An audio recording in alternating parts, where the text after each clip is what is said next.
A right start is far better than years of wrong preparation. Hare Krishna everyone, welcome back to my channel. I am Priya Pandey and today I am going to share with you 5 SSC JEE mistakes जो कि सारे beginner aspirants करते हैं. And you know what? I was also doing it. So without any further ado, let's get started. Mistake number 1. Not knowing your syllabus. सबसे पहली और सबसे बड़ी मिस्टेक जो बिगनर्स करते हैं वो है अपना सिलेबस प्रॉपरली ना जानना. बहुत सारे स्टूडेंट्स क्या करते हैं, उन्हें लगता है कि यूट्यूब से प्रिपरेशन हो जाएगी. रैंडम लेक्चर्स देखते रहते हैं, एक दिन ये टॉपिक दूसरे दिन कुछ और. उससे क्या होगा और धीरे धीरे क्या होता है, टाइम वेस्ट होने लगता है, डायरेक्शन लूज़ हो जाता है और पढ़ाई के नाम पर सिर्फ लेक्चर्स देखते रह जाते हैं. So what's the solution? सबसे पहले अपना सिलेबस का प्रिंट आउट निकाल लो, सिलेबस को अच्छे से समझ लो एंड देन उसके अकॉर्डिंग एक परफेक्ट बैच अपने लिए ले लो. आपको ज़्यादा बैच नहीं लेना है, आपको बस एक बैच खरीदना है जिसमें कि पूरा सिलेबस अच्छे तरीके से उसमें पढ़ा दिया जाए और उसको अच्छे से पढ़ के अपना प्रॉपर नोट्स बना लेना है. फॉर एग्ज़ाम्पल मैंने लिया था SSC JEE 2025 का फाउंडेशन 2.0 बैच, ठीक है, जो कि स्टार्ट हुआ था 24 मार्च को और अब ख़त्म होने वाला है, एक्सपायरिंग इन 7 डेज़ है. और मेरा सिलेबस भी ख़त्म हो गया है, मैंने नोट्स भी बना लिए हैं. हाँ, मैंने DPP नहीं सॉल्व किया, इनके जितना भी DPP इसमें था तो सारा नहीं सॉल्व हुआ, कुछ सॉल्व हुआ, कुछ नहीं हुआ है. So I was okay with it क्योंकि I have practice books and all और मेरे पास अभी टाइम नहीं था कि मैं DPP सॉल्व करूँ. I have to revise. So anyways, batch में ज़्यादा टाइम वेस्ट नहीं करना है. देखो, बैच मुझे ऐसा लगता है कि there are different platforms and there are a lot of batches, right. अगर आप बैच के चक्कर में भटकोगे, ये भी ले लूँ वो भी ले लूँ, तो फिर बहुत प्रॉब्लम हो जाएगी. इससे अच्छा फोकस करो किसी एक बैच पर. मुझे ये बैच काफ़ी हद तक सही लगा. फाउंडेशन है जिसमें आपको कंसेप्ट बिल्कुल ज़ीरो लेवल से सिखा रहे हैं, राइट, और इसमें सारे टॉपिक्स कवर होते हैं. तो अगर आप RRB JEE के लिए भी कर रहे हो या किसी स्टेट एग्ज़ाम के लिए भी कर रहे हो तो आपके लिए बेनिफिशियल ही होगा और आपको एक्स्ट्रा कहीं और जाने की ज़रूरत नहीं पड़ेगी. सो आप चाहो तो ये बैच भी ले सकते हो if you are beginner. Right direction में स्टार्ट करना रैंडम हार्डवर्क से ज़्यादा इंपॉर्टेंट होता है. Okay, let's move on. Mistake number 2, lack of practice and consistency. दूसरी बड़ी मिस्टेक जो बिगनर्स करते हैं वो है प्रैक्टिस को डिले करना, राइट, और कंसिस्टेंसी मेंटेन ना कर पाना. वो तो एक फैक्टर है ही, बट बहुत सारे स्टूडेंट्स क्या सोचते हैं, पहले नोट्स कंप्लीट कर लेते हैं फिर प्रैक्टिस स्टार्ट करेंगे, राइट. तो देखो, आपको ये समझना है कि नोट्स तो ख़त्म हो रहा है, वो आपका 20% काम हो रहा है, राइट. आपने नोट्स बना लिए, आपने लेक्चर्स देख लिए, और अगर आप सॉल्व नहीं कर रहे हो, प्रैक्टिस नहीं कर रहे हो क्वेश्चंस, तो आपका काम उल्टा और बढ़ जाता है. देखो, मैंने एक मिस्टेक क्या की थी, जब मैंने बैच लिया था आई वॉज़ लाइक मेरा 6 सेमेस्टर तब ख़त्म हुआ था जस्ट, ठीक है. उसके बाद मैंने बैच लिया था क्योंकि मुझे ऐसा लगा था कि मैं उस टाइम एग्ज़ाम नहीं दे पाऊँगी because I was under as. But exam मुझे देने को मिल गया, राइट. मैंने सोचा था कि मैं अगली बार ही दूँगी. अब इस बार जब अलाउ हो गया तो मैंने सोचा दे लेती हूँ एज ए एक्सपीरियंस. तो मैंने दिया एग्ज़ाम. तो अब मेरे ऊपर हेडेक आ गया कि मुझे सारा सिलेबस ख़त्म करना था, नोट्स बनाना था. मैंने कुछ भी नहीं बनाया था, ठीक है. नोट्स वगैरह सेमेस्टर में मैंने कैसे पढ़ा था ना कि हमारे रैंडम यूट्यूब से पढ़ लिया था, कुछ उतना डीपली नहीं पढ़ा था, तो प्रॉपर नॉलेज जो कहोगे तो वो था नहीं. सो मैंने क्या किया, मेरा 6 सेम ख़त्म हुआ, उसके बाद मैंने जस्ट बैच लिया, उसके बाद मैंने स्टार्ट कर दिया प्रिपरेशन. सारे नोट्स बनाए मैंने, ठीक है. उसके बाद नोट्स बनाने के बाद मेरी गलती क्या थी कि मैं रिवीजन नहीं कर रही थी. लाइक मेरा जो बैच था उसमें DPP भी था, राइट, आपको पता होगा. सो मैंने एक भी DPP सॉल्व नहीं किया उस वक्त प्रिपरेशन के टाइम में. मैंने ये सोचा कि पहले मैं नोट्स तो कंप्लीट कर लूँ, फिर मैं रिवाइज़ करूँगी, फिर मैं क्वेश्चंस करूँगी. तो इस पर क्या हो गया, डिले हो गया. अब क्वेश्चंस एक्चुअल में आते कैसे हैं, कैसे क्वेश्चंस होते हैं, अब मुझे इसके बारे में कोई नॉलेज था ही नहीं. मैं तो नोट्स बनाने में रह गई और नोट्स बनाने में मुझे बहुत टाइम लगा. एग्ज़ाम से पहले भी इवन मेरा नोट्स ख़त्म नहीं हुआ था बनाना, राइट. फिर उसके बाद मैंने जो बना था बस उसी को रिवाइज़ किया और फिर एग्ज़ाम देने चली गई थी. एनीवेज़, तो हम इस मिस्टेक पे हैं कि देखो, ये सबसे बड़ी गलती है. ओके, रियलिटी क्या है, अगर आप प्रैक्टिस को डिले करते हो तो आप सिर्फ पढ़ते रह जाओगे लेकिन एग्ज़ाम के क्वेश्चन सॉल्व नहीं कर पाओगे, राइट. तो इसके लिए एक गोल्डन रूल याद रखो, क्या कि नोट्स के साथ साथ ही प्रैक्टिस स्टार्ट करो। आपने नोट्स बनाए, सपोज डेट बीएमसी का आपने सीमेंट कंप्लीट कर लिया, तो सीमेंट के क्वेश्चंस बनाना स्टार्ट कर दो उसी वक्त। ये मत सोचो कि पूरा बीएमसी ख़त्म करूँगी उसके बाद क्वेश्चंस बनाना स्टार्ट करूँगी। कहीं से भी अगर आपके पास बैच है तो डीपीपी बनाओ, आपके पास कोई बुक है पीवाईक्यूज बनाओ या एजेई के बुक से लगाओ क्वेश्चन, पर क्वेश्चंस लगाना स्टार्ट करो। ओके, और चाहे आपका टॉपिक 50% ही कंप्लीट हुआ हो, आपको सीमेंट के बारे में सब पूरा नॉलेज या सब कुछ याद नहीं हो, बट उसको आप प्रैक्टिस करो और याद करने की कोशिश करो, राइट।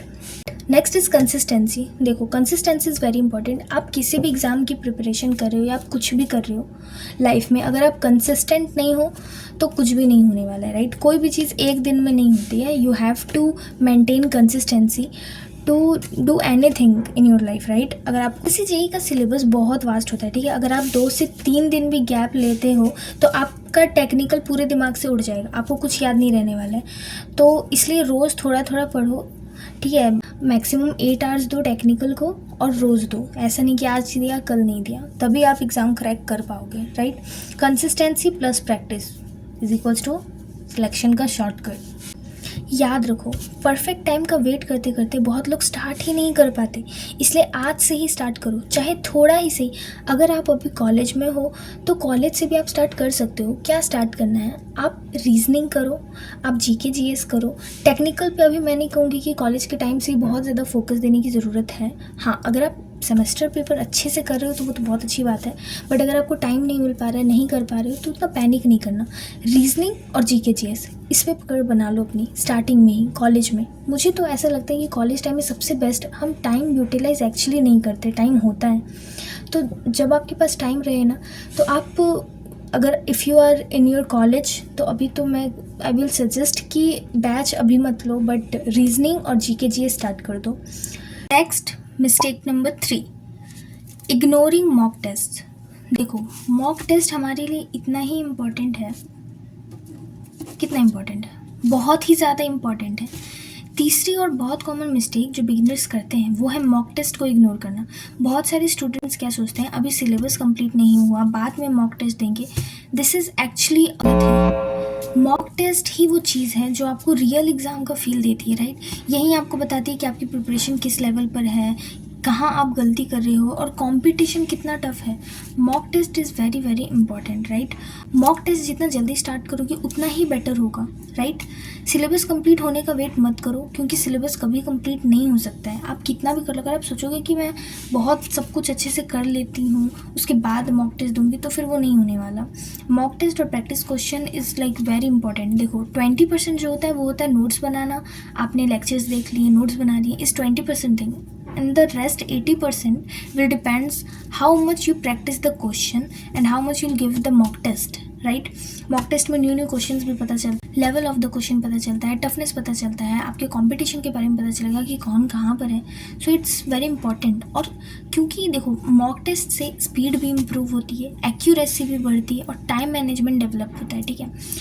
एक पता है, जब मैं स्टार्टिंग में मॉक दे रही थी तो मैं स्टार्टिंग में सिर्फ रीजनिंग का दे रही थी, वो जो सेक्शनल टेस्ट होता है ना वो। और यू वोंट बिलीव, मुझे रीजनिंग में आता सारे क्वेश्चंस थे, बट टाइम मैनेज ना करने के कारण, वो 35 मिनट्स का होता है वो टेस्ट, ठीक है, रीजनिंग का सिर्फ ना मैनेज करने के कारण मैं 35 मिनट्स में 50 क्वेश्चन अटैम्प्ट ही नहीं कर पाती थी। नंबर्स के क्वेश्चन हो गए, मैं तो उनको डायरेक्ट स्किप कर देती क्योंकि इसमें टाइम लगेगा करके। मतलब मैं स्टार्टिंग का बात बता रही हूँ, जब मैंने जस्ट स्टार्ट किया था मॉक टेस्ट देना, और फिर उससे मुझे समझ में आया कि आपको आता है सारा question, it's another thing, but अगर आप टाइम पे कंप्लीट नहीं कर पा रहे हो तो फिर उसका कोई वैल्यू नहीं है, राइट। तो this is one of my experience.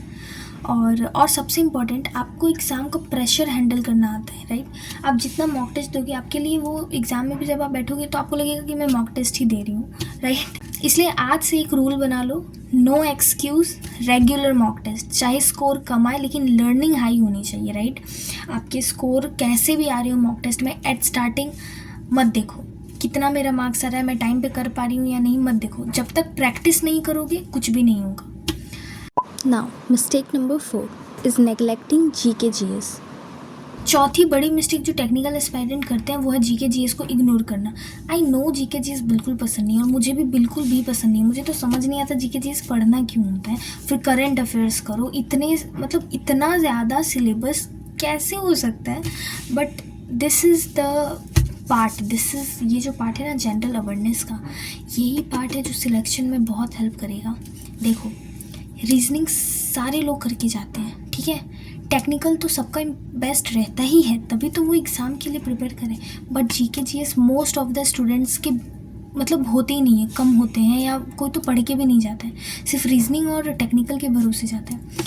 If you score good in GK GS, अगर आपने अपना ये नॉन टेक का जीके जीएस पोर्शन को अपने हाथ में ले लिया, समझो कि तुमने अच्छा स्कोर कर लिया, लाइक 50 होता है ना, 50 में से अगर आपने 30 भी स्कोर कर लिया, 30 चलो मैं ज़्यादा बोल रही हूँ बट कम क्यों लेना, ज़्यादा लेकर के चलो, अगर आपने 30 भी स्कोर कर लिया ना, it's like a great thing. ये आपका रैंक बढ़ाने में बहुत हेल्प कर सकता है। सच बता रही हूँ, हम में से ज़्यादातर स्टूडेंट्स जीके जीएस से दूर भागते हैं। लगता है कि ये हमसे होगा ही नहीं, या इससे क्या ही फ़र्क पड़ेगा, इसको करके फ़ायदा क्या है। बट ये सबसे बड़ी मिस्टेक है आई विल से, क्योंकि जीके जीएस ही वो सेक्शन है जो आपका रैंक्स रियली बूस्ट करेगा बहुत हद तक, ठीक है। जीके जीएस को अवॉइड मत करो, इसके भी प्रॉपर शॉर्ट नोट्स बनाओ, रेगुलर रिवीजन करो, प्रैक्टिस करो, करंट प्लस स्टैटिक दोनों कवर करो, ओके।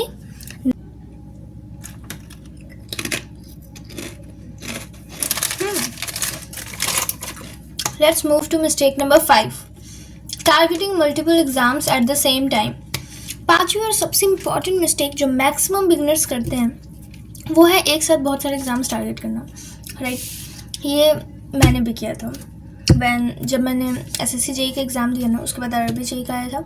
माय फ्रेंड्स लाइक अरे दे लो, कर लो ये वो। अब मैंने वो आरआरबी जेई तो दिया, मैंने जनवरी से पढ़ना स्टार्ट किया था, ठीक है, आरआरबी जेई के लिए। मैं तब तक अपना नोट्स कंप्लीट कर रही थी एसएससी जेई का, जो मेरा बच गया था rest. And somewhere I feel कि मैं आरआरबी जेई के लिए रेडी नहीं हूँ, क्योंकि still it is non tech और आप एसएससी जेई के लिए भी नॉन टेक पढ़ते हो, but still it's something like different. RRB JE और एसएससी जेई के नॉन टेक पोर्शन में I think there is a difference. इसलिए आरआरबी जेई का एग्ज़ाम भी मेरा उतना अच्छा नहीं गया, और मेरा कुछ आई गेस 1 मंथ भी मेरा चला गया, लाइक मुझे आरआरबी जेई भी कर रही थी, इधर नोट्स भी कंप्लीट कर रही थी। So I feel according to me कि बहुत सारे एग्ज़ाम्स को टारगेट करना is like, I don't think it's a right thing. Starting if you are a beginner तो टारगेट 1 एग्ज़ाम, एक अच्छा इन द सेंस कि अच्छे लेवल का एग्ज़ाम को टारगेट करो। Whatever your dream post will be, whatever your dream exam will be, you want to clear, and उस पर ही फोकस करो। उसका सिलेबस देखो, उसका पैटर्न देखो, उसके क्वेश्चंस बनाओ, ऐसा तैयारी करो ना कि पहली बारी में ही निकाल लेना है, राइट। इधर उधर मत भागो, क्योंकि माइंड को जितना डिस्ट्रैक्ट करोगे वो उतना ही डिस्ट्रैक्ट होगा, और माइंड तो एक ही है ना यार। और फिर हम एक चीज़ को अच्छे से करना ज़्यादा बेटर है अलग अलग चीज़ को बिगाड़ने से, right. This is my opinion. अब बहुत लोग बोलेंगे फॉर्म भरने चाहिए, किस में निकल जाए क्या लक हो, तो मैं इस चीज़ से एग्री बिल्कुल भी नहीं करती हूँ। I think we are humans, right, and I think we should understand कि one step at a time चलना बेस्ट होता है मेरे अकॉर्डिंग, और मुझे भी यही लगता है। इसलिए मैंने तब सोच लिया कि कोई भी एग्ज़ाम आए I will not fill the form. अब मैं डायरेक्ट एसएससी जेई, मैं क्यों बताऊँ क्या फील करना है मुझे। सो और जब आप एक साथ सब प्रिपेयर करने लगते हो तो क्या होता है कि फोकस टूट जाता है, डायरेक्शन क्लियर नहीं रहती, पता ही नहीं होता कि भाई करना क्या है, राइट। और एंड में कुछ भी प्रॉपरली नहीं हो पाता, and this is very very common I think. मैं पता है जहाँ पे लाइब्रेरी में जाती हूँ ना पढ़ने के लिए, वहाँ पे एक भैया हैं, वो 3 साल से प्रिपेयर कर रहे हैं एसएससी जेई के लिए, not only for SSC JE, वो अलग अलग एग्ज़ाम्स भी देते रहते हैं। And when I talk to him, मैंने जब उनसे पूछा कि मैं आरआरबी जेई का एज अ एडवाइस मैंने उनसे मांगा था कि मैं आरआरबी जेई का फॉर्म भरूँ या ना भरूँ, तो ही वाज लाइक कि अरे भर दीजिए, जितने फॉर्म्स आते हैं सब भरा कीजिए, किस में हो जाए क्या लक हो, ये वो एंड ऑल। तो स्टार्टिंग में मुझे भी लगा कि यार इट्स नॉट गुड, और मैं तो इस चीज़ से पता है स्टार्टिंग से ही मुझे था कि नहीं, मुझे करना है तो कोई एक चीज़ ही करना है, और उस पर ही मैं फोकस करके अच्छे से एक चीज़ करूँगी। सो या but I manipulated anyways, but exam का एक्सपीरियंस अच्छा था सच्ची में। अपना लेवल तो पता चला कहाँ हूँ अभी मैं।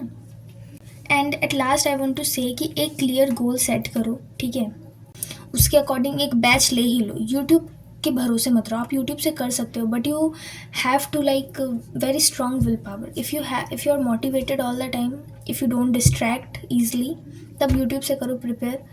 फिर भी इस पर प्रॉब्लम है, क्योंकि I want to tell you कि यूट्यूब पे सारे टॉपिक्स कवर नहीं किए जाते हैं। ओके उसमें जो मेन इंपॉर्टेंट टॉपिक्स होते हैं, जो बहुत बारी रिपीट हुए हैं एग्ज़ाम्स में, वो सारे टॉपिक्स ही कवर किए जाते हैं। बट एग्ज़ाम में आपको ऐसा नहीं है कि सिर्फ वही आएगा, आपको इन डेप्थ क्वेश्चंस भी पूछ सकते हैं, कुछ अलग क्वेश्चन भी पूछ सकते हैं। तब आप क्या करोगे, कहाँ से लाओगे वो नॉलेज? तो उस नॉलेज के लिए एक प्रॉपर बैच लो जिसमें सारा कुछ पढ़ाया जाए, और अच्छे से पढ़ो उस चीज़ को, और एक प्रॉपर नोट्स बना लो।